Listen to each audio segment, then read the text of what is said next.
Good morning friends, legal adviser के segment में आपका बहुत बहुत स्वागत है। आज हम बात करेंगे फ्रेंड्स कि क्या कोई स्त्री बिना तलाक दिए अपने स्त्री धन को ले सकती है या नहीं, या ले सकती है तो उसके क्या कानूनी प्रावधान है और किस प्रकार से ले सकती है और उसमें क्या कानूनी प्रावधान है, तो इस बारे में बात करते हैं। तो फ्रेंड्स, सबसे पहले तो बात करते हैं कि स्त्री धन क्या है।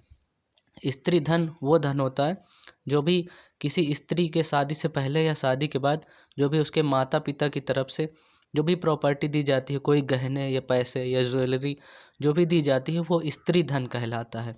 वो शादी के बाद भी उसको ससुराल पक्ष से भी मिल सकता है या मायके पक्ष से भी मिल सकता है। तो जो भी स्त्री धन होता है वो स्त्री का होता है, उस पर स्त्री का अधिकार होता है। तो इस प्रकार की प्रॉपर्टी होती है उसको स्त्री धन कहते हैं।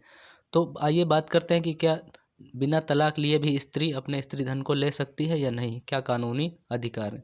तो फ्रेंड्स, उसके लिए तलाक देकर भी, जैसे तलाक किसी स्त्री ने दिया है तो उसका अधिकार होता है, वो ले सकती है। लेकिन तलाक नहीं दिया और किसी व्यक्ति ने उसके धन को, कोई परिवार का व्यक्ति या कोई अन्य व्यक्ति अगर उसके धन स्त्री धन को कस्टडी में ले रखा है और नहीं दे रहा, तो उसका अधिकार होता है, वो ले सकती है। तो उसके लिए करना ये होता है कि जैसे कोई नहीं दे रहा है तो उसके लिए कंप्लेन करनी होती है।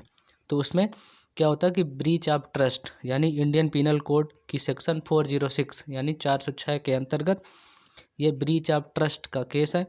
इसमें जो भी इस प्रकार का अपराध करता है, कोई व्यक्ति किसी महिला का स्त्री धन लेता है या रखता है अपने कब्जे में, तो उसको इंडियन पीनल कोड का सेक्शन 406 के अंतर 3 वर्ष का कारावास अथवा जुर्माना से दंडित किया जा सकता है।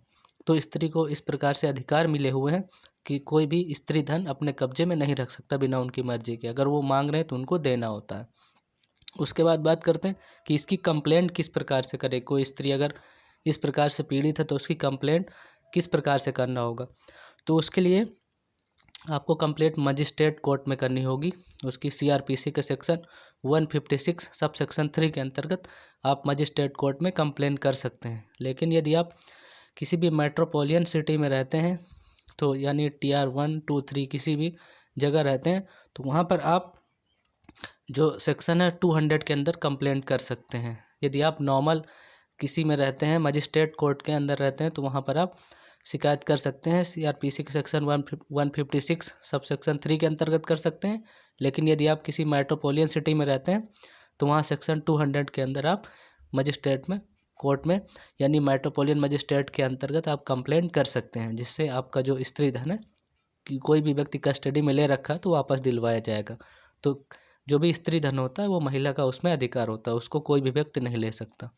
तो फ्रेंड्स, आशा करता हूँ जो मैंने जानकारी दी है आपको ज़रूर पसंद आएगी, और इस बारे में कुछ और आपको जानना है, समझना हो तो आप कमेंट बॉक्स में मैसेज कर सकते हैं। तो फ्रेंड्स, जो मैं जानकारी देता हूँ उसके नोटिफिकेशन आपको मिलते रहें वीडियोज़ के, तो आप चैनल को सब्सक्राइब कर लीजिए और बेल आइकन प्रेस कर लीजिए। तो आज के लिए इतना ही। बहुत बहुत धन्यवाद। Have a nice time.